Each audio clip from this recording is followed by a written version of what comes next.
Hello and welcome to Daily Tech Tutor. In this tutorial, we're going to show you how to create automated polls with Google Forms using AI. If this tutorial helps you, then consider subscribing and liking the video. Start by going to Google Forms and creating a new form. Give your form a title and add questions you want for your poll, such as multiple choice or short answer questions. Once you are done, click on the Publish button and publish this form. Now you can share this with as many people as you want. First, go to Share button and copy responder link.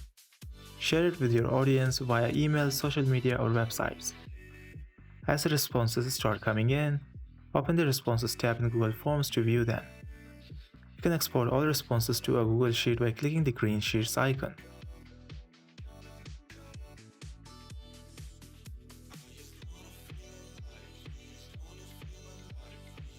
Once you have the data in a sheet, copy the results and paste them into ChatGPT. You can ask ChatGPT to analyze the data for insights by typing prompts like summarize the most popular choice or generate key trends from these responses. ChatGPT can also help you create a simple report of poll results or even draft follow-up questions based on audience feedback. This was for today's tutorial. If this video helped you, then consider subscribing and liking the video.